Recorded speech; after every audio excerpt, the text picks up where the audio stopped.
The Spanish Announce Table. It is episode 392 of the Spanish Announce Table. Next week, Tom, will be the 9-year anniversary of the Spanish Announce Table. And then in 8 weeks, you can do the math, episode 400. Oh! Wow! That's fun.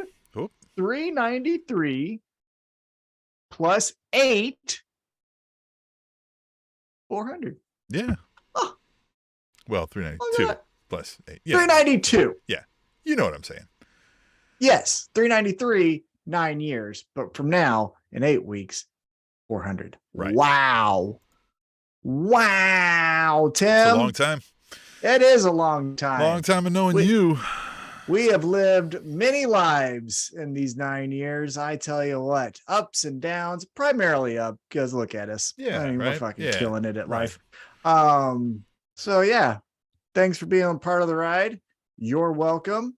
And Tim, it was another fun week of pro wrestling. You want to talk about all the fun happenings and the only promotion on national TV that we actually like? Yeah. So look, we don't necessarily like a lot of the product and a lot of the folks leading the other, main company in the world of pro wrestling. Oh, you mean the organization led by a guy who allegedly raped a female referee in the 1980s and then has paid over $12 million in hush money for affairs outside of his marriage? That company? That's the one. Yes. Yeah, we don't like to talk about that company. Yeah. Call us tribalism, but we don't like to support bad people. Yeah. So we are going to talk a lot about, we had AEW Dynamite, which was Fyter Fest Night 3, I think we're calling it, right? Because Rampage was 2. So Fyter Fest Night 3. Then we're going to talk about ROHEW's Death Before Dishonor coming up, because that's happening. That's a thing, right? And this is going to be the first time we've previewed an ROH pay-per-view. So right. Coming up on 9 years, and here we go. We're previewing our first ever Ring of Honor pay-per-view. So we're always evolving. You think there'll be lights? Always moving forward. Like I'm trying to adjust my lights right now. You think there'll be lights? Yes. Okay. Now, will there be a good production team?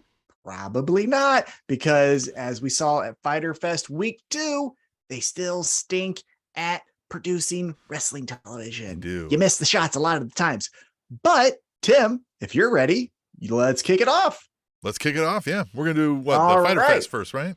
Fyter Fest Week 2 started off with a blood feud, even though there's no blood except for in their bodies. But it was Brody King from the House of Black taking on Darby Allin. And this was brutal. This was one-way traffic too. Now, Darby Allin got his cannonball dive in, which I said on our Twitter at Table Show, we live tweet during Dynamite and Rampage.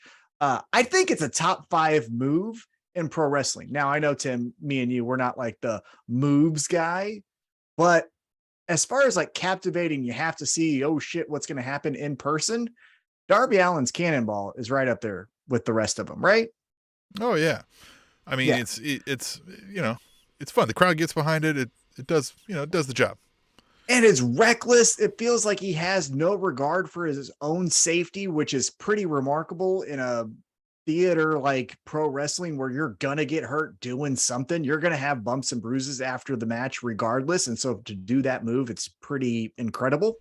But other than that, as I mentioned, this was one-way traffic. Brody King wore Darby Allin around like a hat. He was just throwing him here, throwing him there. He did the little how you beat Bowser in Mario, where you spin him around and throw him into something, except for he threw him into the ropes. Right. Like, and then he beat him. That was pretty incredible. Brody King gets the victory. So before we talk about post-match, what do you think about Brody King getting a legit clean victory over Darby Allin? They're giving Brody King some publicity here lately, as of late, aren't they? Like they're putting him out, and AEW's been known to do this, right? They'll put the non-traditional, like we've got our number 1 guy and our number 2 guy and our number 3 through 7, and they're all going on the show, and everybody else be damned, right? Like they like to sprinkle in and give some credibility, and I like this because, I mean, look at the guy. It's believable. That just speaks to, again, the depth of the AEW roster, because someone like Brody King, who looks the part, he wins the award for getting off the bus looking scary, right? that after CM Punk and Adam Cole and one of the Young Bucks and Kenny Omega and all of these guys go down, you still have Brody King to be like, oh, okay, so we'll bring up the next man and you're going to like him too. And he's like, yeah, I kind of do. So speaks again to the depth of their roster. So as mentioned, Brody King gets the victory over Darby Allin and then just picks his little ass up and chokes him again to bait Sting out. And Sting is like, oh, you are not hurting my adopted son. And he does his dad walk to the ring, gets in there, but then the lights go out. And the lights come back on, and Sting already knows what's up, and they're facing off, Sting and Malachi Black. And this was pretty cool because it felt like the spooky guys having a stare down. Now, I want your opinion on this. As they're having their stare down, Brody King jumps Sting, puts him in a standing rear naked choke, sleeper hold in the pro wrestling world, and Malachi Black spits the mist into Sting's face. And then Brody King, I think eventually is what they're trying to tell us, chokes out Sting. So then he falls to the wayside, right? So before we move on, I want to know, typically with the mist, when you get hit with the mist, something has now happened different for you, right? Right. Pac, even though he's a bastard, he did the blind thing. He becomes more like, he actually doubled down on what he already was, you know? You had Penta go to Penta Oscuro, and now he's more like a demon kind of version of himself. Julia Hart just fucking said, see ya, Varsity Blondes. I'm going with them. So do you think we see some new version or the next chapter of Sting? I think you have to. I think that's the only reason at this point that they do it, right? Even the Redeemer Miro, which we'll talk about in a second, does that as he comes out after this match. And he's got sunglasses, one dark tinted, one yellow tinted, which would indicate something's up with that eye, right? Like, right. And you know, he even cut that promo where he was like talking to God about like, did you put them in my way for me to destroy them or to join them? And this is interesting, right? This is going to get real cool. So I think with Sting specifically, before we get to Miro, I think at best we are going to get a brand new chapter of Sting after 25, 30 years of him being on our television as a pro wrestler, right? I hope that's what happens. At worst, and something I kind of fear because he mentioned it in his WWE Hall of Fame speech, I'm hoping we don't get Joker Sting. Remember Joker Sting from TNA or Impact Wrestling now? I'm hoping we don't get I'm a bad version of Heath Ledger from Batman playing the Joker, right? It can't be that. I think I was on mute. Yeah, I hope you're right. I didn't mind the Joker Sting when we got the Joker Sting because it was something new out of Sting. Right. It quickly got old, but right when it came out, it was new. But it just like, I don't know, that over the top. Don't get me wrong, there's a lot of over the topness in AEW and humor and fun stuff, but I don't know that it's going to come off right with 60-year-old Sting doing this here. But I could. I just think with Sting, Surfer Sting was original. Now, Surfer Sting was kind of, hey, that guy kind of looks like the Ultimate Warrior who kind of like looks like the Legion of Doom. You know what I mean? But it was still Sting. Sting had unique personalities that set him apart from the other guys, but he was a buff dude with face paint on, right? But then he does essentially just a Crow ripoff. It was badass. It was cool, but we all know what we were watching. It was the Crow in pro wrestling called Sting. When he did the TNA version of Sting the Joker, I applauded him for taking a chance, especially at that part of his career, to do something new. I just wish it wasn't another ripoff, right? If he was putting an original spin on being psychotic Sting and not just going, I'm Heath Ledger, like that's the part that I would change. So if he does do Joker Sting, let's not make it just a straight ripoff of why so serious and the red things like that. Like, Yeah. let's do something more original. And shout out to TheoX75 on the Twitch chat, which, by the way, if you're listening back to this or watching later, we do this live Thursday nights at about 7:30-ish p.m. Central Standard Time, God's favorite One true time zone. And, you know, you can chat with us live like Theo's doing here. And he says, Joker Sting was awful.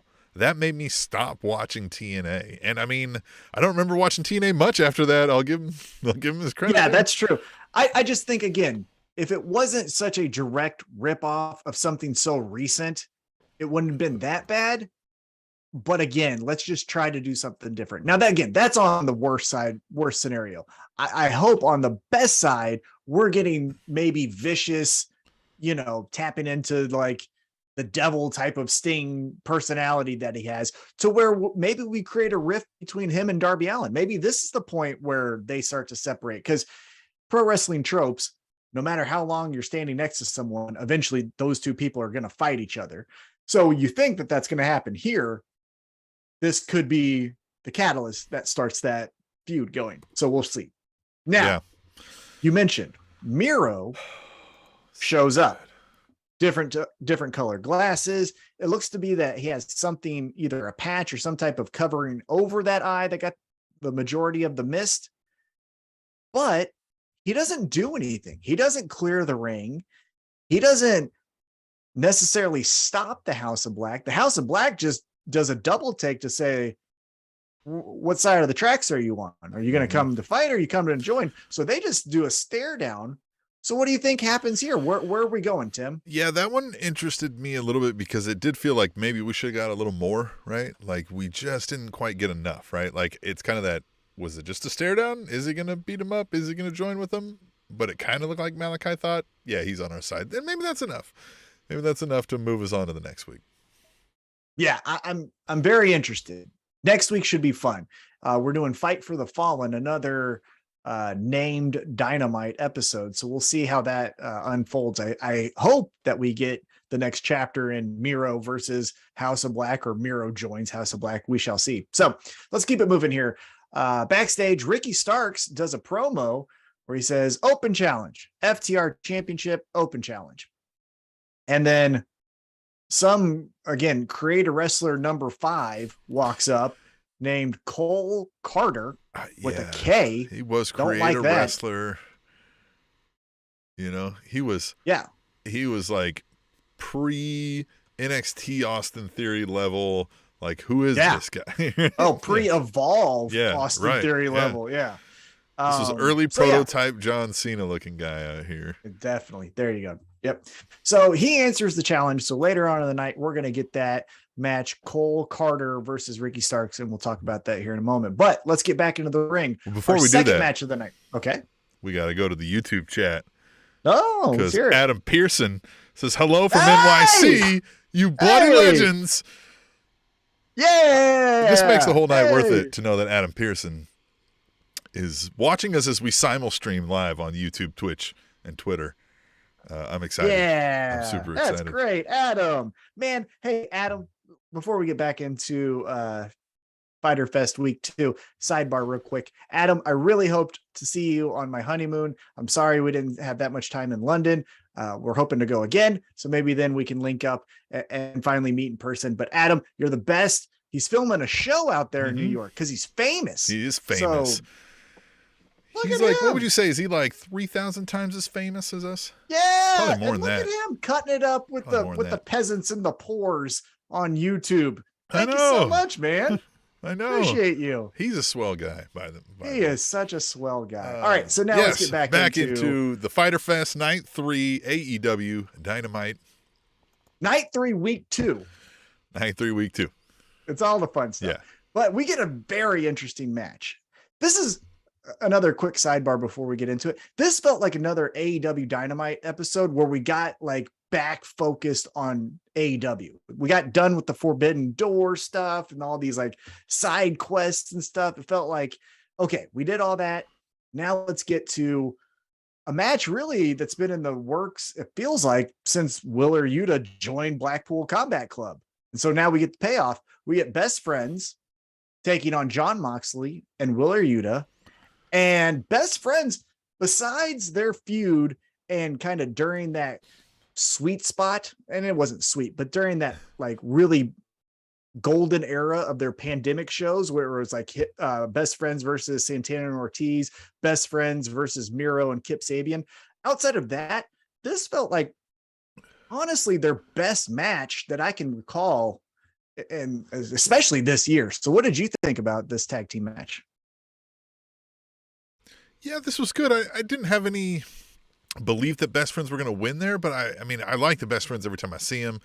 And I mean, it fit well with the style of wrestling that Mox and Wheeler Yuta are trying to do. And I mean, yeah, I know we're all in on trying to make this Yuta guy a thing, but I'm just not. And he was, But yeah. Did you? Yeah, they were booing the Best Friends. They did the yay boo spot, and were booing Trent, which I thought was interesting.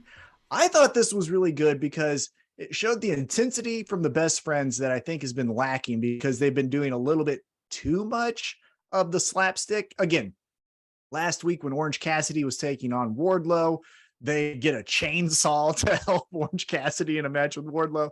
So that was fun, but you can't do that in this kind of a match, right? You have to have that intensity. And when they do that pile driver, roll them up into the next pile driver on Wheeler Yuta, I thought that was incredible.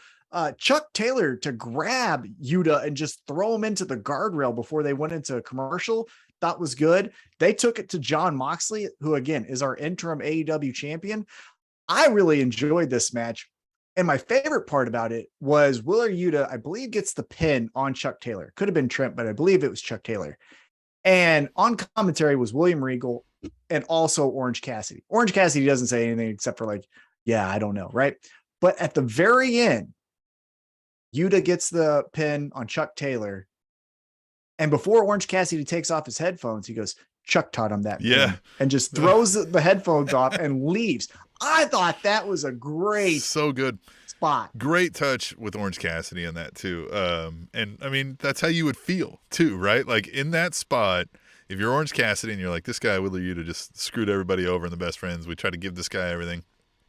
And then you see him win over you guys anyway, and you're just like, man, I taught him that move, jackass. Well, you know what I mean? Like that that's how you feel. That's exactly how and you that was kind of the discussion that Regal was having more or less with Excalibur was, the foundation was started for Wheeler Yuta with the Best Friends. But William Regal's point was, okay, great, but that's maxed out. You have gone to the final level you can with the Best Friends. If you want to become champion, you have to join with us because we are champions, learn from the best, right? So I thought that was interesting, the conversation they were having. And then for that whole conversation during the match to be kind of pinned with an Orange Cassidy saying like, oh, well, he's still using our stuff. So like, suck it, right? Right, yeah. He's still not cool. Thought that was great. Yeah. Hey, back out to the chat universe out here on the YouTube, because we were talking about your honeymoon in London, and my block strongest man says, no poop. My honeymoon back in the day was in London too, plus a week in Milan. So you guys are just regular jet setting, you know what I mean? You guys I tell you, hang out, talk friends. Yeah, we did London, over to York. I mean, I can't tell you all the cities. I mean, I could, but sure. Side point. Yeah. We basically did London and the rest of England, Scotland, Ireland, and Northern Ireland, and then Wales. So that was a whole 9-day trip. And next time, if you were trying to hang out with Adam Pearson, he may be too busy because, as he said here, he's filming a movie with Sebastian Stan, but he'd rather hang out with us guys, which, I mean, I somewhat get, of course. I mean, we are pretty cool. Well, hey, man, if that's a standing invite, just let us know where to be. Yeah, we'll come hang out with Sebastian Stan. I mean, I'll hang out with you. Yeah, we'll hang out with you. And, right. Hang out with you and old Seabiscuit over there. Yeah. I'll totally be down. Right? Isn't that his name? What was his name? Oh, Sebastian. Sebastian Stan. Yeah. Sebastian Stan. Yeah. He's a Stan for AEW. He's second billing to Adam Pearson, I'm sure. So I know. He, being Adam Pearson, said Orange Cassidy is such a great comedy wrestler, just the right amount of slapstick, yet intensity to be credible. And I agree. The way he uses comedy but still manages to look credible in the ring is great. I mean, opponents help that, of course, but the way he gets over his shtick without it feeling too much like a shtick is great. One other quick side note before we move on after that match.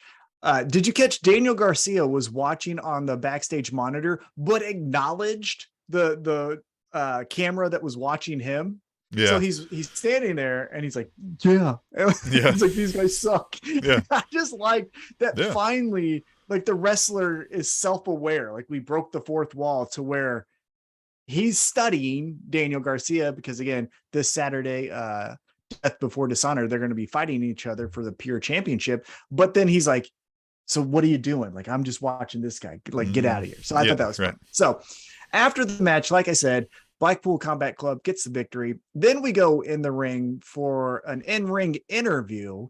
And it seems like Swerve Strickland may have this connection that he's really hitting hard on Tony Khan. Because if you've been paying attention, anytime they go to like a major city, for example, when they went to Los Angeles, Swerve Strickland had some designer, and I'm not in the fashion world, so I don't remember who that was, but talking about a coat that fashion designer made for Swerve Strickland. And then tonight, or last night in Fyter Fest Week 2, Swerve Strickland talks about how Kevin Gates is here. If you know who Kevin Gates is, rap artist, 2 phones, he's fine. But also was West Side Gunn. Phones. I got 2 shoes. Who gives a shit? So I got 2 phones. Yeah. Neat. So this whole thing was essentially to get the payoff of Kevin Gates punches Tony Nese in the face, and then we get the cake in Smart Mark Sterling's face. And that's what it was on. It's fine. I saw that it made on Twitter a lot of the hip hop Twitter pages, Double XL. I saw it made BETs. So like it got its appropriate, recognition from what it was supposed to do. Right.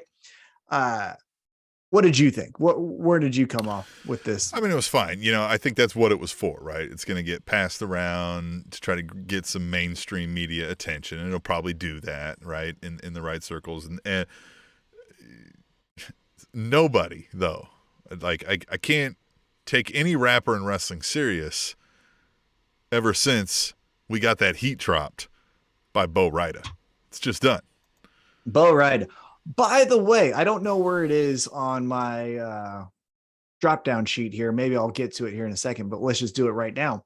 We get next week a rap battle, AEW's first rap battle, where the ass boy, Austin Gunn, takes on Max Caster. Are you excited for this? Oh, yeah, absolutely. Austin Gunn, breaking kayfabe for a second, can actually put together some words and make a decent song. Max Caster, as we know, has bars that's out of this world. I tell you what, Tim, if they keep doing all these rappers with Kevin Gates and West Side Gunn was there, next week we're doing a rap battle, you might have to dust off the microphone and Tommy Gunn's coming back into the battle rap area. I don't know. Tommy Tsunami might be out 2 here, abs T-Mac. I'm just saying. You keep poking the bear. That's he's heavy gonna words. Come out of hibernation. That is heavy words. But I'm telling you, Max, Austin, Kevin, West Side, you don't want it. You don't want it. You don't want it. You don't want it. You don't want it. And right? Like, don't. That we know that you know, and so that we know that you know, and Yeah. Everyone has families here. Let's not make awkward conversations and plans for the future that we don't want to make. Right. We don't want you to have to answer to this in interviews for the rest of your career. Exactly. Yeah. Nobody wants Now that. let's get back into the in-ring action. We get a squash match, which was fine. Hold on. Hold on. Adam Pearson says Max Caster versus Bo Rida. Book it, Tony. Look, he's a free agent, I believe. Because I think he's with Liv Morgan, so he might still have like a producer role or something that I'm not aware of. But if Austin Gunn, this is how you book it. Adam, that's a great idea. This is how you book it, though. You do Austin Gunn does his one thing, and it's fine. Max Caster just obliterates him, right? Austin Gunn starts to get shaky, doesn't know what to do, calls a timeout, which obviously he can't, but calls the timeout, and then goes back and grabs out Bo Rida. And Bo Rida comes out. He's like, oh, you want this? And then Max Caster, obliterates him too. But there you go. Bo Rida and Max Caster, the ultimate pro wrestling battle rap. Yeah. I love it. Love Great it. idea. Love it. All right. So now let's get back into the in-ring action. We have the Varsity Blondes getting squashed by Christian Cage and Luchasaurus. That's what's supposed to happen. Yeah, of course. But the story is, after the match, we get the return of Jungle Boy. And Jungle Boy walks down to the ring with a chair in hand, goes face to face with Luchasaurus. Luchasaurus takes a sidestep, takes a look at Christian Cage. Jungle Boy chases Christian Cage into the crowd. That's the end of the segment. So here's my question to you, Tim. Yeah. You buying that Luchasaurus went babyface? It was all too easy. Right? That was all too easy. Christian is not so easily duped as we're to be led to believe, right? This is part of Christian's master plan. It is interesting because Luchasaurus did not follow Jungle Boy to get Christian. He just stood and was. Here's where we could go a different angle, which would be original, but may not be the payoff that we're looking for. What if Luchasaurus just says, here's the thing, white guys, I don't like either of you anymore. Jungle Boy, we're done. We had our fun. I want to be a single star. Christian, you have a receding hairline. You're past your prime. It's time for the dinosaur to get some gold. And he just goes and bolts. What if that happens? I mean, I don't hate that either. I don't know why I had to insult Jungle Boy and Christian there, but you get what I'm saying. Luchasaurus just says, I'm out of this. I think, though, yes, I think Luchasaurus is baiting Jungle Boy into a false sense of security. And then Christian and Luchasaurus give the old "how's your father" to Jungle Boy when he's least expecting it. All right, here we go. Let's get into what was next. Oh, we get that open challenge for the FTW Championship. Creator Wrestler 7 taking on Absolute Ricky Starks. And this was good. Everything here was, fine. The Creator Wrestler did his moves. That's as he should. Ricky Starks gets the victory. What did you think of the open challenge, the first week of the open challenge? So, yeah, as far as Creator Wrestler number 5, which I think my Block Strongest Man also said that was funny in the YouTube chat. Want to make sure Tom knows somebody thinks he's funny. Good for his self-esteem. Yes. I like that he then is like, all right, to hell with that. Let's do another open challenge right now. And then we get Danhausen. And then we get Ricky Starks being like, I didn't mean right now by right now. Right? Like, I like that. As you start to kind of respond to that with the whole Danhausen thing too, I didn't get a graphic for this, but @DevilVamp used the hashtag #TweetTheTable, which you can do too also on Twitter. Use hashtag #TweetTheTable. We'll read him here. He says, I don't understand Ricky Starks. Please someone explain him to me. Hashtag #TweetTheTable. Yeah, I can. He's a part of Men of the Year, but they said he's a part of Team Taz. Yeah. But he is Ethan Page, a smaller version. I mean, he's this thing. He's looks good. He's wearing the choker style necklaces. I mean, he's great, but he's not gritty in Team Taz and from the Red Hook section of New York, all of these things. So I don't know. Now, here's the thing. Like you said, post-match, he says, let's do another open challenge. Danhausen comes out. No, I'm not doing it now. As the crowd boos because they weren't going to do it he's like, you could watch it next week. It's like, I don't know why you guys hate that idea. But here's where it happens, Tim. We talked about this, I believe, last week, maybe even the week before. This is what we've wanted. We're getting Hook versus Ricky Starks. That's where this is leading. We're putting Taz in a position that he doesn't want to be in because Danhausen's BFF is Hook. So I imagine when Ricky Starks takes on Danhausen, Ricky Starks is going to get the victory. Powerhouse Hobbs is then going to get into the ring. They're going to beat up on the Nerd, which is going to bring out Hook because Hook defends Danhausen. And then what the hell happens from there? Yeah. And this is it, man.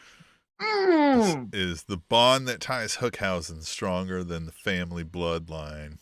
But this is where we Hook. might get the best character work from Taz since late ECW. Because what does he do? He sides with his star pupil or his own blood in Hook.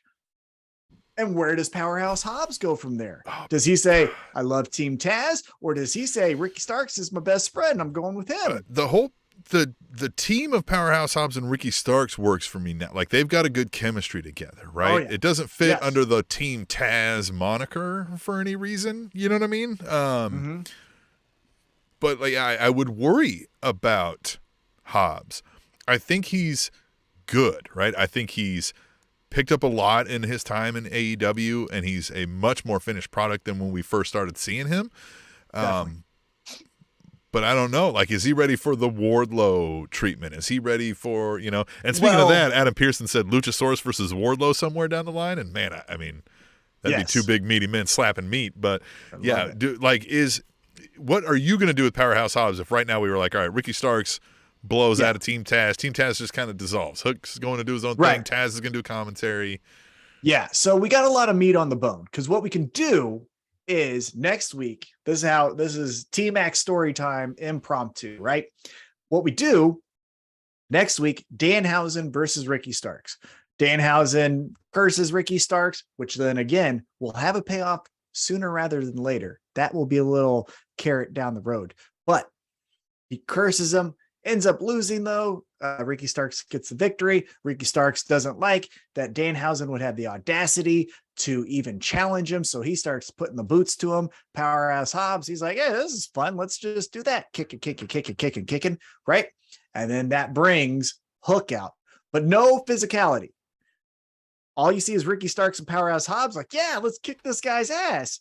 And Hook's like, stop. And then you get the weird, like, what? You're siding with the dork? And then that's the end of the segment, right? Look at this fucking guy, the dork. Yeah, you're siding with the guy with the face paint? His chest. He has teeth in his back pocket. Yeah. What are you doing? Yeah, carries around teeth. Like, he's got to get new teeth each week, too, because he loses some, right? So that means he's actively getting teeth. Right. Like teeth on Amazon or something? It's weird. So then we go to... Side note, whenever we how does, like, behind the curtain, Danhausen, where's he getting a steady supply of teeth? But, Oh my gosh, they have to do that somewhere down the line. They have to do DMD, sense, right? And Danhausen. Yes. DM Danhausen. DM Danhausen. 1,000,000%. That's another story for another time. But again, whenever we choose to then follow up on we're doing a T-Mac story time on that somewhere down the line. Yes. But as AEW, they don't necessarily always just do the next story the next week, right? They'll do something different. With that being said, when we do get to that, what we'll do is Ricky Starks I think they should do it backstage. I don't like the in-ring promo if Tony Schiavone's not there, so I think it should be backstage. Ricky Starks knocks on Hook's locker. Hook's eating chips. Ricky Starks and Powerhouse Hobbs like, what was that with Danhausen? He's like, that's my friend, and we hear it, like, because he doesn't talk, and they're like, and then that's the end of the segment. So then Powerhouse Hobbs is like, hey, Danhausen, I don't like the rift that you're causing between us and Hook and all this dissension and Team Taz kicking your ass. So then we get Powerhouse Hobbs and Danhausen. Danhausen gets the victory. Powerhouse Hobbs slips on a banana peel. Danhausen gets the victory. Ricky Starks is pissed. He goes in. Hook comes out again and is like, stop the shit. Leave this guy alone.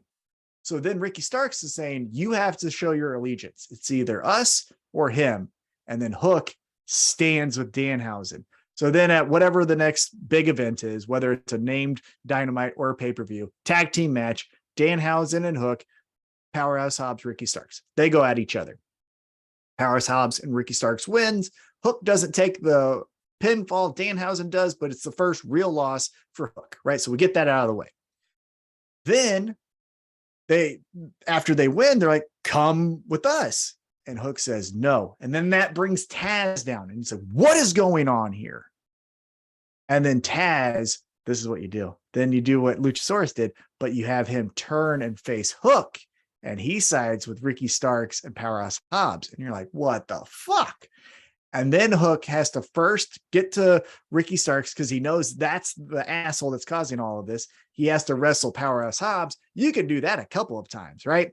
Then you get to the ultimate boss, Ricky Starks. You make that a big dissension thing. Taz now is having a crisis of conscience. You have him as a special guest referee. And then, as always, because blood is thicker than water, Taz sides with his son. Hook gets the victory. Ricky Starks goes off. Ricky Starks could then say, Powerhouse Hobbs, where were you? You could go that route there. And then you get Taz back in commentary, loving his son. And Hook then moves into the mid card against a Scorpio Sky or an Ethan Page. Okay. Back to the chat on YouTube, and the Spanish Announce Table's official celebrity fan, Adam Pearson, says Danhausen turns on Hook. I read that. You ain't right. No.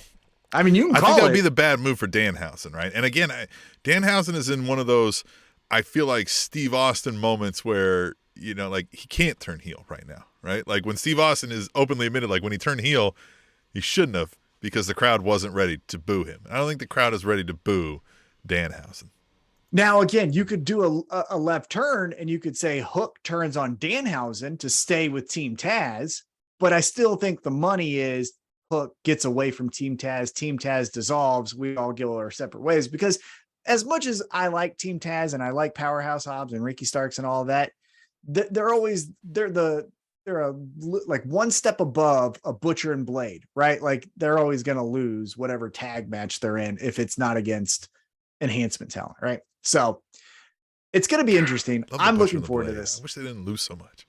Well, and let's talk about that real quick. Backstage segment, we get John Silver and Alex Reynolds. They're just talking fun stuff with Butcher and the Blade. Yeah. And they're like, hey, we made you shirts. Look, it says Butch. Yeah. Butch looks at it and they're Blade, don't worry about this. We got you a shirt too. It says Butch. But yeah, I love it. Like, he even thinks it's supposed to say Blade. He's like, it says it says Butch too. Like, yeah, credit to like these two here, right? John Silver and I'm drawing a blank on Alex Reynolds. Alex Reynolds. These two are the ones who had, I feel like, the most charisma out of. I know we've lost a couple members of the Dork Order here, but I think these guys epitome it, right? Like they are. Yes. They are the dork best friends, right? The best friends are also not the coolest guys in the room, right? Like they're a little comic book nerdy, right? But they're still cooler than, like, if we're establishing the levels of like cool guys in the room, right? Like, but I don't mind that. If we're gonna do a decent tag team run with these guys, I don't know that like you're gonna get them over to huge heights. I don't see like tag team title run for Silver and Reynolds. But the Butcher and the Blade are a good tag team to put anybody over. I just wish they didn't always have to do that. So what we got, though, is Butcher and Blade beat up John Silver and Alex Reynolds. Beat up Alex Reynolds so much to where he seems incapacitated. Hangman Adam Page runs in for the save. And then on Rampage this Friday night, we're going to get Hangman and John Silver taking on Butcher and the Blade. Yeah. So my question to you now is, seems like we're doubling down on Hangman loves the Dark Order, or maybe he doesn't. What do you do there? Yeah, I don't know. Maybe it's time for Hangman to do wrong by the Dark Order. I mean, possibly. Even if it's not a full heel turn, but he does something wrong, and we're all kind of like, "That was poor form, dude," right? And everybody's kind of like, "Bro," and he's like, "Oh shit, man. God damn it, I'm a bad person," right? Like, and we get back into that. You know, we talked about some of the best Hangman is, woe was me, looking, you know, for the solution to my problems at the bottom of a bottle, Hangman. But I think what we do is steal a page from WCW and a person we mentioned earlier on in this episode. I think maybe Hangman messes up. John Silver has to take the pin. Hangman doesn't like this. But he's learned from his mistake that, like, the bottle is not where I need to go because that's just self-destruction. But I don't need to be around anyone. And then we get a cowboy version of Crow Sting where he's just on his horse And he only comes in to fucking help when babyface in peril, Eddie Kingston, is getting ganged up on by the Jericho Appreciation Society. It's Hangman comes in for the save, and then just so we've talked about the Dark Cowboy, right? That's what I'm saying. He becomes a cowboy version of the savior for AEW. Cowboy in black. Exactly, with the white horse. Nah, now he starts riding on a black horse. Well, but then when he becomes the hero, it's a white horse, right? He's the savior. Horse, right. Yeah. I think maybe that's what we do, because Hangman is over. And I love him. He's one of my top 5 currently in AEW. But similar to Orange Cassidy, if you overexpose that character, then it's like, well, I don't, Eddie Kingston's a guy that you can have on each and every week because his story is a snowball that just continues to roll. Hangman, Orange Cassidy, other talents like that are great in spots, right? Hey, you guys love this. Here it is. Now it's gone. Here it is. Now it's gone. And so I think that's what you do with Hangman, is make him this Batman-like figure in AEW, but he's a cowboy version of it. And then we'll have the payoff later. I'll do another T-Max story time, but that's what I would do from this, but we'll see. We shall see. Now we go back into the ring for another interview.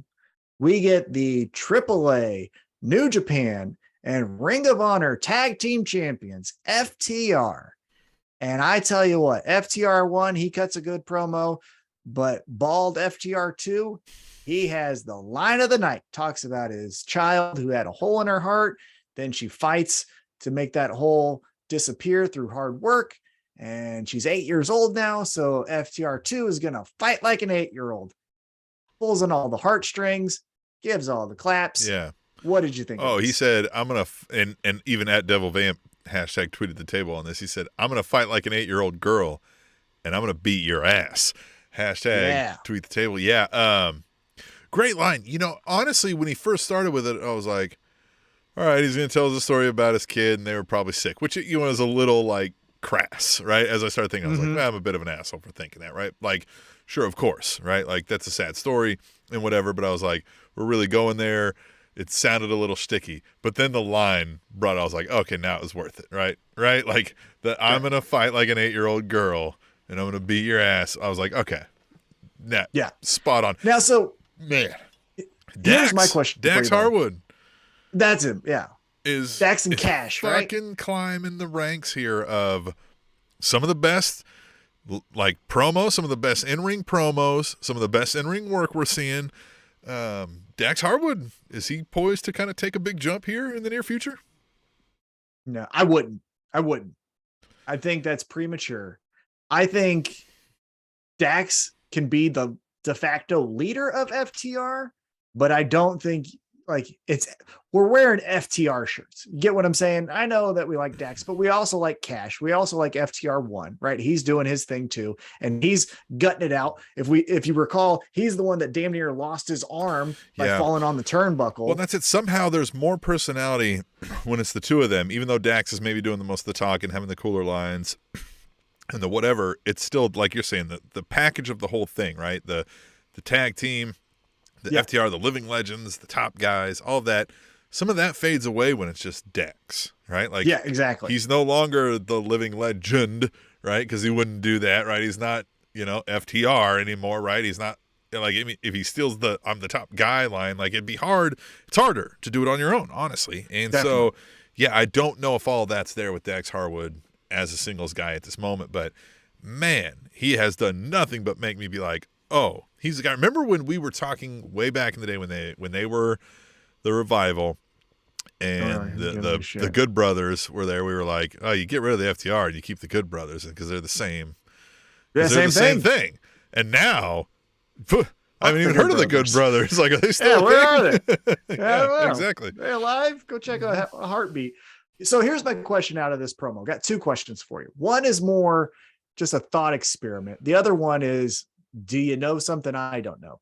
First one, I even asked you this off air, but the Briscoes are signed as full-time Ring of Honor talent. Tony Khan made that announcement on some interview. So that's knowledge, right? That is common knowledge. However, why have we never seen them on anything? I mean, you want to talk about believability.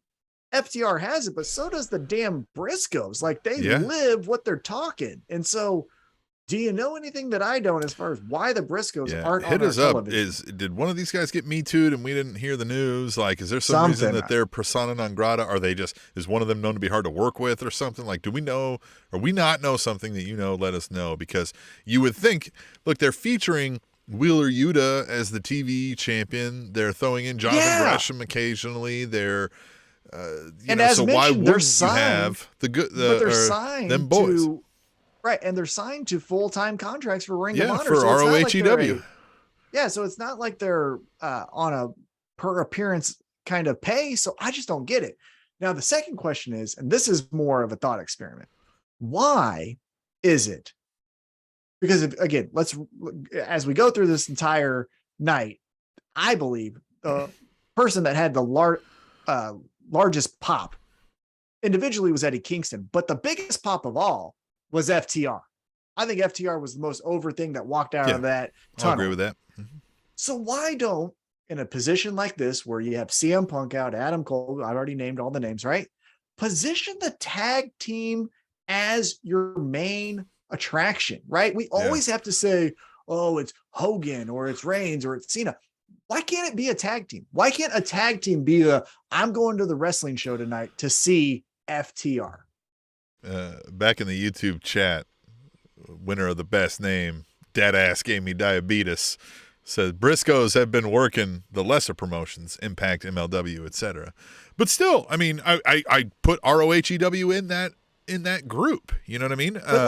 But why? But you're saying that, why wouldn't we feature them? They feature people from all these lesser promotions, namely New Japan. All right, never mind. Well, what I'm saying is you can't have Tony Khan, especially Tony Khan with the money he has, says, hey, Tuesday night or Thursday night that Impact's on Access TV, we're paying the Briscoes to not be on that show because they're going to be on Dynamite this week. Like, that's the thing, is like, you know that he has the money to do that. He's paying for songs that he's using one time on random Dynamite. So to pay whoever the promotion is to bring the Briscoes in for a one night promo, I think would just be good business. So I don't understand why they're not doing that. But again, my question to you, as I said, is why can't we position the main attraction as the tag team? Why does it always have to just be this pro wrestling trope that it's the singular person that is the space? The last tag team to be like the main event was the Road Warriors. I mean, who was the last tag team to be the biggest draw? And man, I mean, why not? Why couldn't they be a feature of the show that like the main storyline is going through FTR? I think that's where we should go, especially now that they're in all these other, and I'm going to be going into the comic books kind of terms here for a second, but like they're in all these other universes, right? They're in the AAA, they're in New Japan, they're in Ring of Honor, they live in AEW. So like make them what Kenny Omega was for at that moment in time, where they're the belt collectors, again, don't call them that, but make them your feature story. I just don't know why we don't do that with tag teams. Yeah, I mean, I don't necessarily get it either. Adam Pearson says, about 18 months ago, I was on Wrestle Talk, and I pitched that AEW do a tag team version of the G1. Now's the perfect time to do that. Hashtag T-Mac Truth. Yeah, right? Like, we're getting outstanding, stellar promos from the tag team. So it's not like they can't use the microphone. And obviously their matches are outstanding. So I just don't get it. Well, I've said it several times. Like one of the reasons when we rank our greatest match of the year or whatever, we separate singles versus multi-person matches, because with multi-person matches, you have X amount of more pawns on the chessboard to utilize in storytelling. Regular tag team storylines are the same concept, right? Like, we're talking about how much we love storylines. It's going to be way easier to make a compelling storyline with 4 people than 2. Exactly. It's just way There's easier. So much more you can do. It makes no sense. You can do the babyface heel, like back in the day when it was Sting and Lex Luger, where everyone would boo the shit out of Lex Luger, but we all love Sting. You could do the dissension kind of storyline like Hangman and Kenny Omega. You can do the bonded brothers like FTR's doing currently right now. Like, there's so much you can do. Speaking of tag teaming, Adam Pearson, if you were on Wrestle Talk, you have to be on the Spanish announce table. We got to make that happen. Yeah. What the hell? Yeah, come What? on. You don't have to do it right now, but like, yeah, let's Come make on. I that know we happen. haven't like invited you or anything, but come on. Yeah. You're right. I We'll can, send the I can official write, invitation in the yeah. email.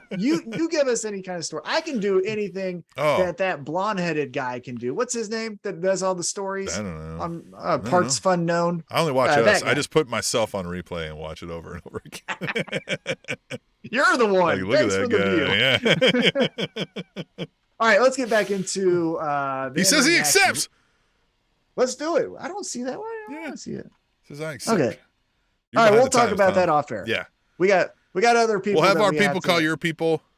We'll We're get our in touch. people, but you know, we'll get there. Yeah, we'll get in touch. Let's get back into the in-ring action here. We get a tag team match with the women here. We get Willow Ooh, Nightingale. hold on. I have a tweet table about that. Okay. Ooh, is this the one? You want me to tell you the match first? Was this before the main event? Yeah, you want me to tell you the main event? Or you Well, want me to so tell at the Devil match Vamp first? says, "Hey, look, guys, the women before the main event. Imagine that." Laugh my Well. ass off. Hashtag tweet the table. Yeah, death, taxes, and squeeze all the women segments in right before the main event. Because even before this tag team match, I just saw it as I'm going through my notes. We had a backstage promo where we're gonna get Thunder Rosa defending her championship, and then they get interrupted by Britt Baker and Chris Statlander. So it looks like we're still gonna do Thunderstorm and Britt and Crit and all this stuff. I like the Thunderstorm tag team idea. If we're doing a women's tag team division, it's more interesting than I like the anything name. those two have done. I like the name, but Yeah. I hate how they formed, and it doesn't make any sense. And I don't like it. Yeah, Thunder the Rosa's too world cool to be champion doing being a this. tag team with somebody is always a bit off. Like, it's a weird Well, story the to tell. the world champion to be in a tag team with a girl she just beat, and that girl just being like, "Let's be friends." That makes no sense. We're all in a competition here. I'm not saying go after everyone's throat, but like, I'm not cool with you because you beat me for the thing I want. Anyhow, let's get in the ring now. So again, it was Athena and Willow Nightingale taking on Jade Cargill and Kiera Hogan with Stokely Hathaway and checks notes Jermaine Dupri. What? Yeah. What's Yeah, why not? You know? I why was not? so deaf. It was what the Yeah. I like Jermaine Dupri, Yeah. ex-husband of Janet Jackson. Mhm. Made millions of songs that Yeah. I've enjoyed. Yeah. In 2003, 2000, yeah, at best, right? Maybe even before that. like what the hell? That was the weirdest thing. Gotta have something for the old guys, Tom. We're the old guys. Yeah, I know. So it still doesn't make sense. Next week is Jodeci. Oh, I know. Yeah, we got Jodeci. Got Casey and JoJo coming up after that. Yeah, then we got the remaining members of Boys to Men, sing out fucking Athena for a Yeah. singles match. Right. Yeah, we're gonna have Joe and Tank and Montel Jordan coming Remember out. Lloyd Banks? We're gonna have him come. Oh yeah, 50 Cent, G Unit. Yeah, of course. Yeah. Oh God, what a great time in the world. Ludacris is gonna be the main event. That's what he's gonna come out for the See, main Nelly event. But anyhow, was let's talk at about this. Power and Light last weekend. Or I something love like Nelly. That. He's Nelly. great. He's the I wonder if he best. still Oh, rocks man. the Band-Aid. Yeah. I hope he does. He Yeah. has to. He right? has to. Like, It's he part was of the his one. image. Yeah. God, I remember playing football. Side note, I remember Be like playing Sting not wearing football. a shirt. Easy. I remember playing football in high school, and I don't remember the high school, but the whole offensive line wore a Band-Aid like Nelly. Oh my God, we laughed so hard, but it was 2003. So we're like, I mean, yeah, but like, you guys are idiots. Oh man. You know, somebody looks back at like a team picture of that and they're like, all right, I'm just going to put this at the back of the photo album again. Yeah, that's the bowl haircut of 2003. Don't put that one in the scrapbook, honey. Yeah. So let's talk about this tag team match. Athena and Willow Nightingale taking on Jade Cargill, Kiera Hogan, as I mentioned. I think Willow Nightingale is your next fun baby face in this whole division. Oh, yeah, 100%. Yeah, she's got so much fire and charisma, and they're just not telling any good stories. Even this, they're attempting to tell some stories here with the Jade and the baddies, but then one of them, the one that they're trying to tell the story with, gets hurt. I mean, like, it's just not clicking. It's not connecting, which is weird because Jade Cargill was on fire up until this, right? We're kind of plateauing here, I think. So we need to transition her onto something else.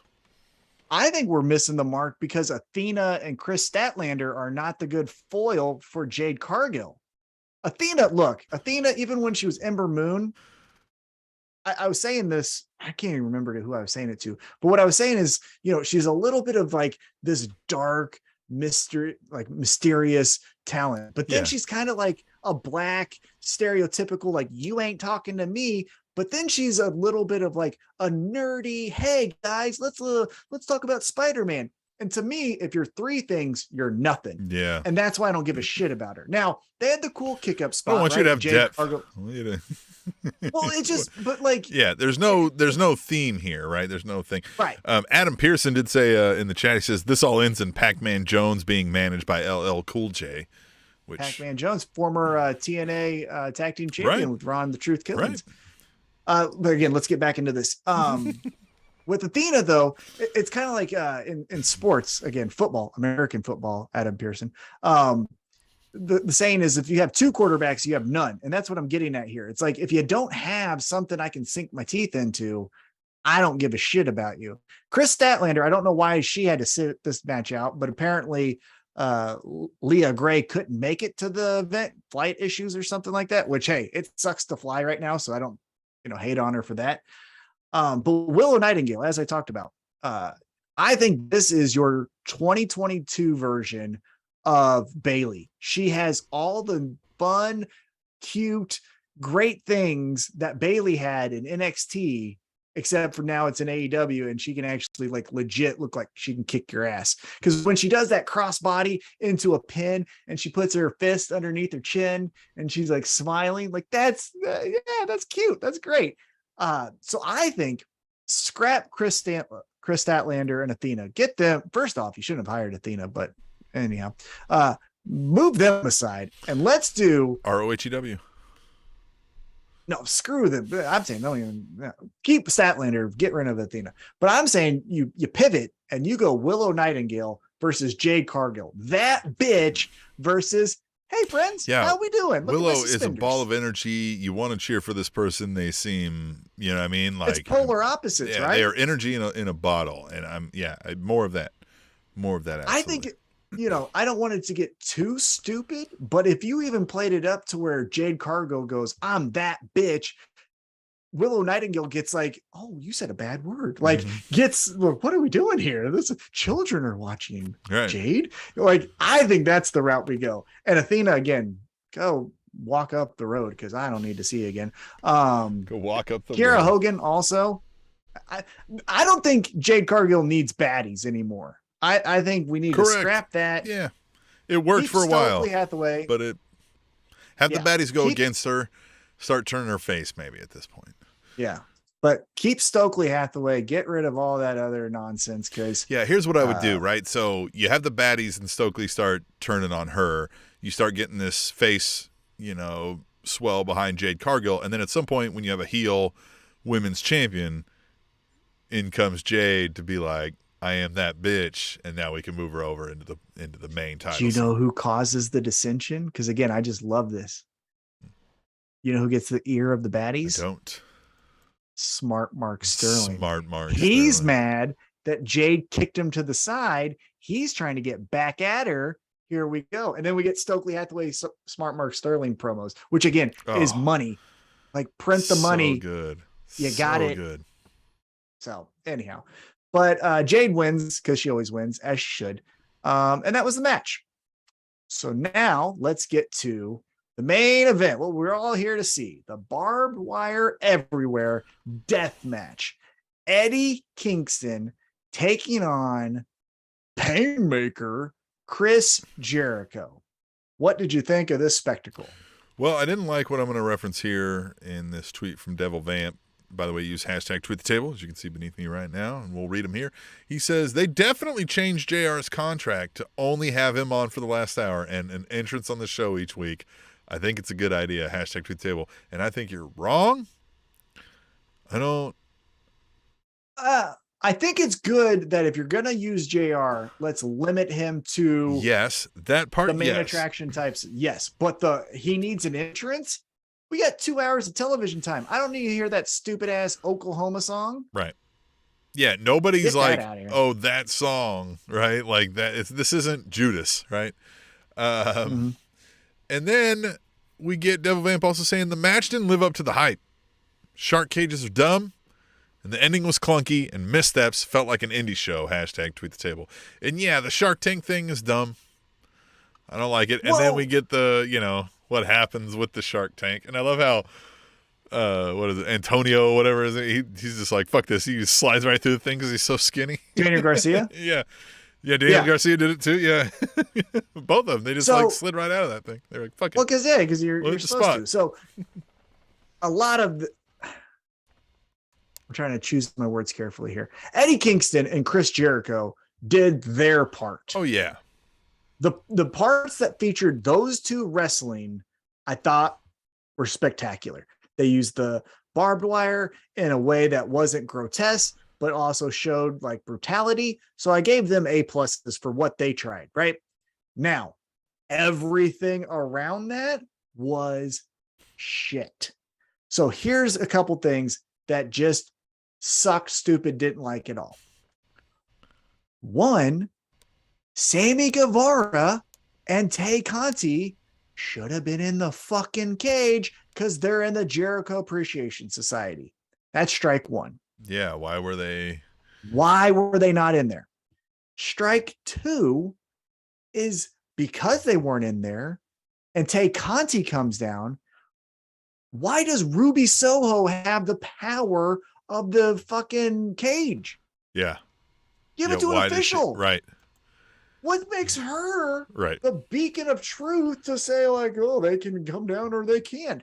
So that didn't make sense. And then you do have Tay Conti come down to just have Anna Jay come down to turn heel. You could have bypassed all of that shit and just had Anna Jay figure out a way to grab the contraption, hit the button. Everyone goes, what are you doing? And then she reveals that she is the heel. Ruby Soho can come down. She punches her. Now she's joined. Hear me out. I even get if you have Sammy in there, right? And even left Tay like in the back technically, right? Because they're like, yeah, leave the ladies at home, whatever, chauvinistic thing they want to say. And then she comes down and then you get Anna Jay faking like she's going to stop her, but oops, haha, right? Even if you went that route. But the whole Sammy Guevara not being in it was weird. Yeah. And also, now it brings up interesting questions for Anna Jay because she's already in a group that seems like they're baby faces. Guess not. So last week we said Dark Order forever, claws up, -1, that's my pal. And this week we're like, fuck them kids. Yeah. So fuck them. And then here's the other thing. This feud was based on Eddie Kingston and Chris Jericho. Yeah. And it got so convoluted that the cage comes, Jericho's goons come down. So then that means Blackpool Combat Club and Ortiz come down. They're brawling, which isn't needed. The payoff is Eddie and Chris. But we got all this nonsense around. And then Sammy does the kick. Ha, ha, ha. But I guess and Jericho wins? Yeah, that's the thing I really don't understand is why does Jericho win this? Like, why does Jericho win this? In what way? This doesn't benefit the story. This doesn't benefit either character. So why? Why? The only thing I can think of is, and if you caught this horrible detail that they fucked up on, is as Justin Roberts with that silly microphone, which I loved how Eddie used, but if you caught how Justin Roberts introduced Chris Jericho, he said, the Painmaker Chris Jericho is undefeated. Which one isn't true because Chris Jericho has lost matches. You could say, as this character, the Painmaker, Chris Jericho has not lost a match. But you can't say the Painmaker Chris Jericho is undefeated. Huh? Because he'd had one, right? Up until that point. Well, he did the Kenny Omega and all the New Japan stuff as the Painmaker. Okay, So, yeah. Okay, 4. So so the only thing I could think of is Chris Jericho wants to keep the undefeated streak of Chris Jericho, the Painmaker. Yeah, maybe we'll get a pay-per-view match that Eddie goes over on maybe. So maybe we'll continue this. But what do they do next? What do you do next? Well, so let's talk about that clunky finish that was just mentioned in that tweet. So because I believe, and I don't know the ins and outs of wrestling, I've never wrestled the match. So hashtag tweet the table, call me an idiot, but it seemed to me that Sammy Guevara fucked up and he was out of place and out of sync. And that messed up Chris Jericho, who then didn't know what to do. So then Eddie just pushes both of them and then grabs Jericho and just tosses him into a bed of barbed wire, which then he just sits there and he's like, well, I guess I'll go fishing now. Like, what the hell was the end? Yeah. I didn't like any of it. If the goals have Eddie standing tall at the end, then why didn't he win the match? Just win the match. Just win the match. Even if it was like cheap, because then Jericho continued to be like, you got lucky on me. You know what I mean? Like, you know, whatever. My guy accidentally fucking fell into me and threw me into fucking thumbtacks and oops. Well, and even I think what the spot was supposed to be was Eddie and Chris are brawling. Chris Jericho goes for his Judas effect back elbow and hits Sammy Guevara instead of Eddie Kingston. And then Sammy Guevara is taken out. So then Eddie Kingston gets his revenge on Jericho. So we thought enough to put the Jericho Appreciation Society in the shark cage, right? But like not all of them were in there. So then the shenanigans happen and they get out.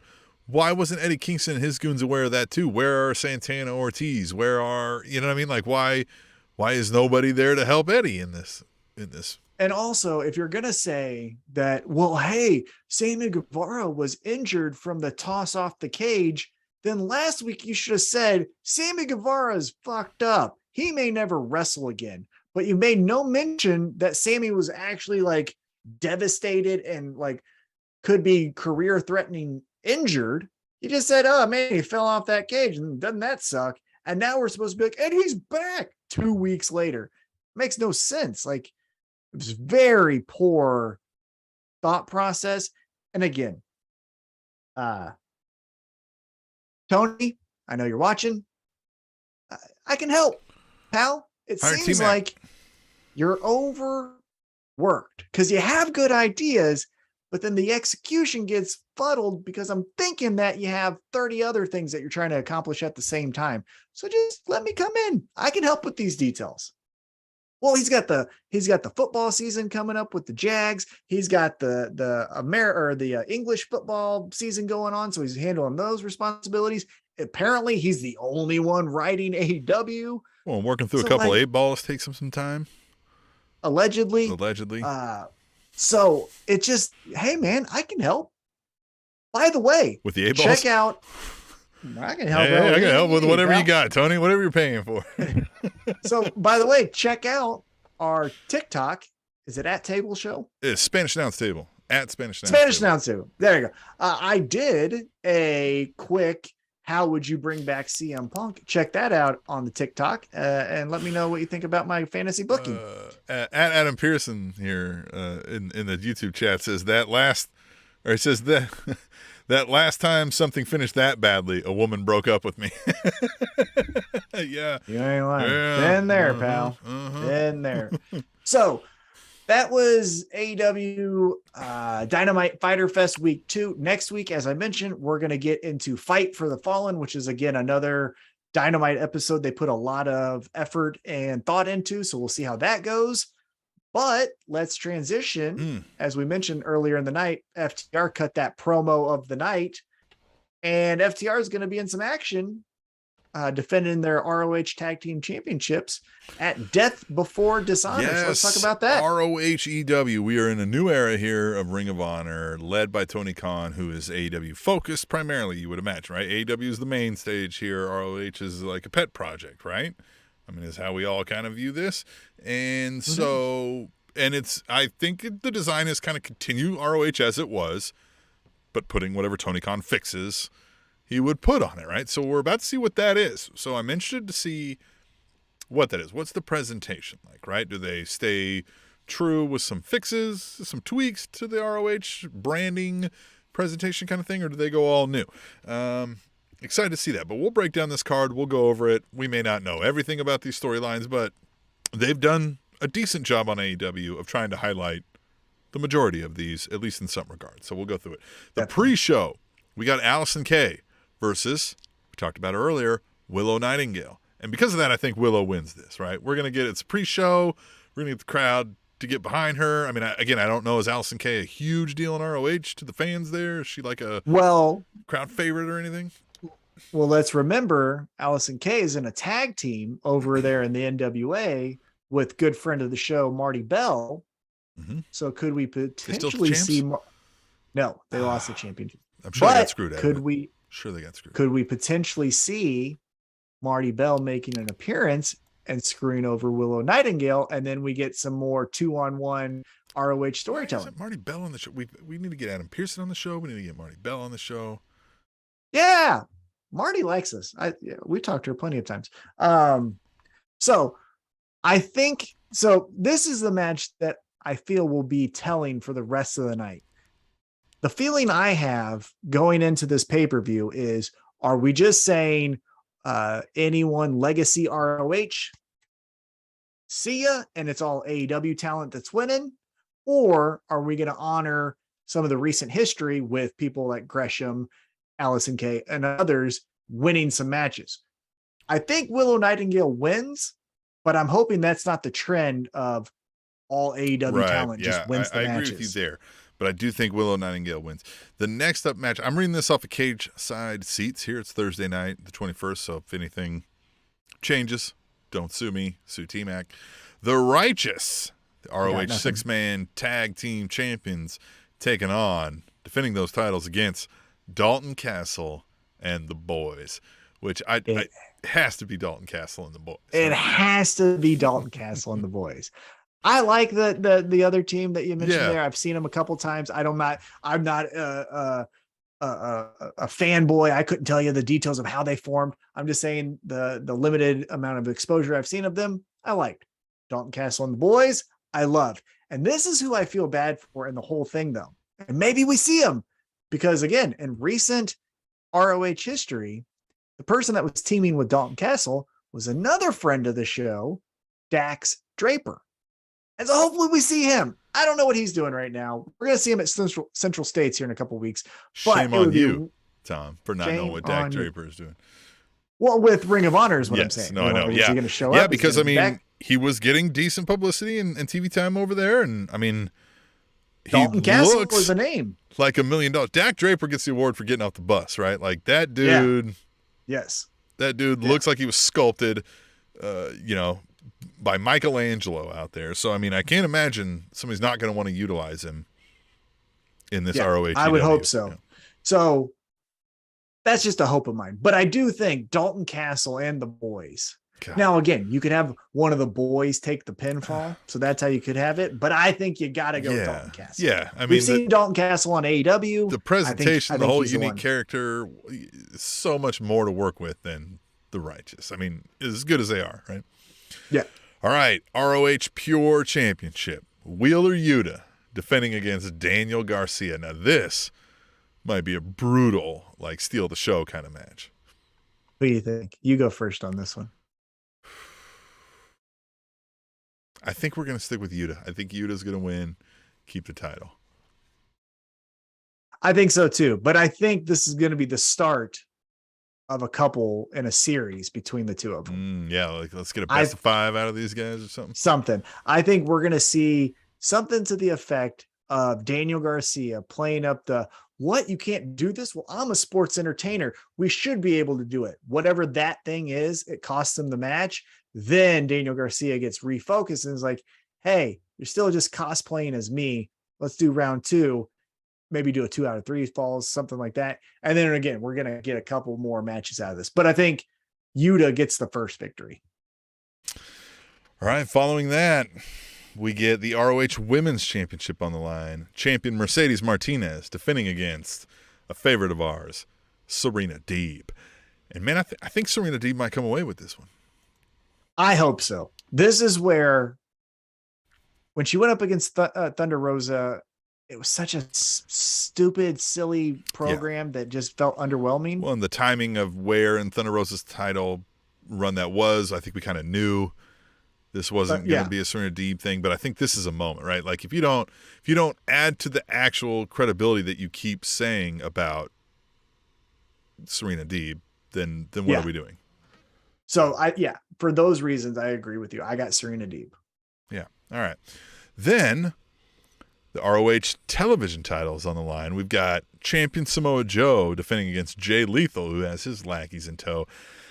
I just feel like Samoa Joe retains, right? I feel like both of these guys, either one can lose, either one can win. I mean, maybe we get Jay Lethal when we do that power trip of his trio going on. Might have more storytelling to do with that, but I just kind of feel like Joe retains because I don't know what else you can do with Joe unless maybe he's going world title. Huh? That's what we're doing. And because of that, Jay Lethal wins. I think we'll still get a couple more matches out of this program.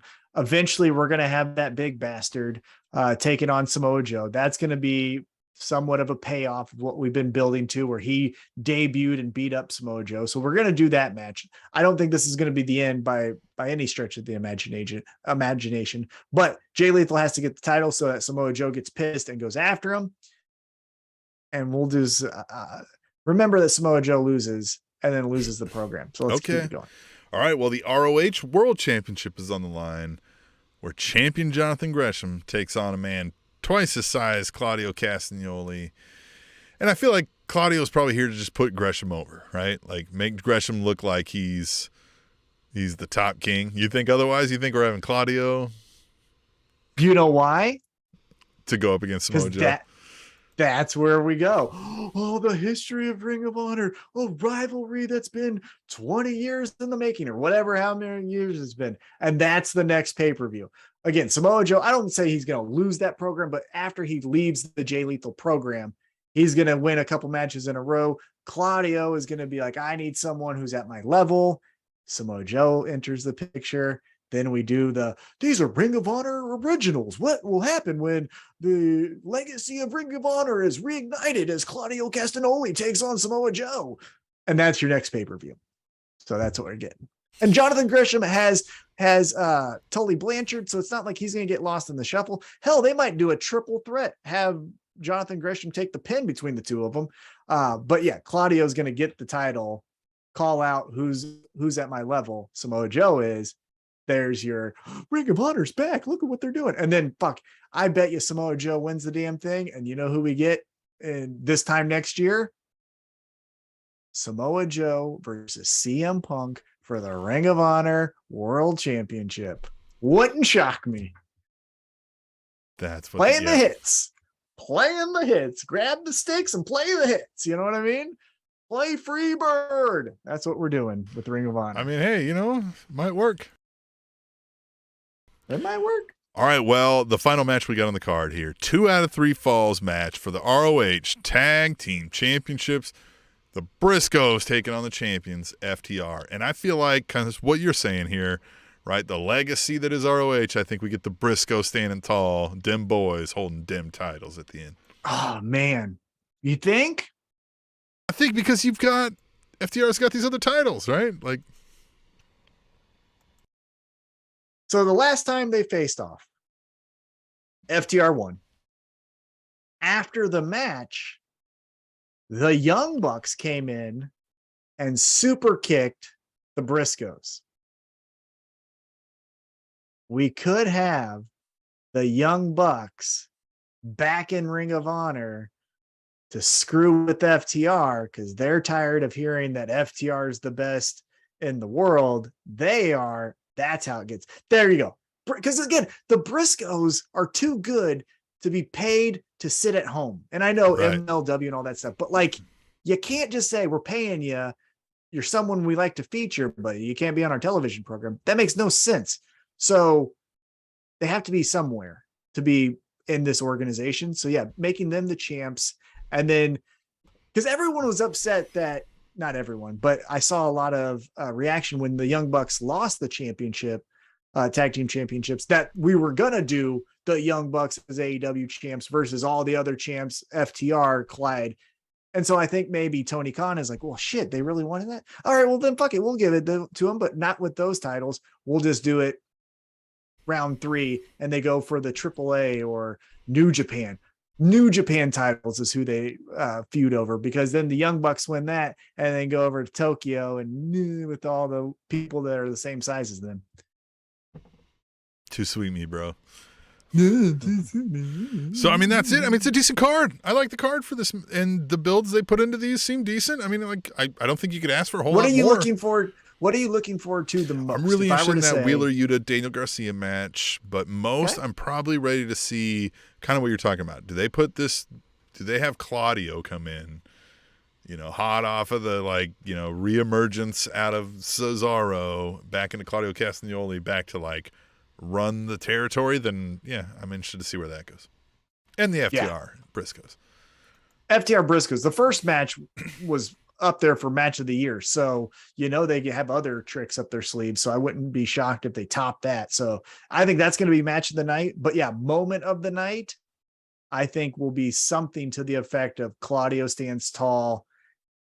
Even have, who's another Ring of Honor type legacy person from AEW that they could bring down? Fucking Bryan Danielson. Well, they're in the same group, but you know what I mean? Something like that happens. Right. Yeah, absolutely. All right. Well, then, unless you've got anything else, man, I think we'll just leave it from there and just tell you guys to get back with us next week. And so we can enjoy more new friends. And what do you? Yeah. Thank you to everyone that joined the live stream on YouTube and Twitch and Twitter, right? We're on Twitter as well. Yep. All of it. Thank you so much. Hashtag Tweet the Table. If you want to talk to us in long form, again, tableshow@gmail.com. We would love to hear from you. And we hope to hear from you next week. The Spanish Announce Table.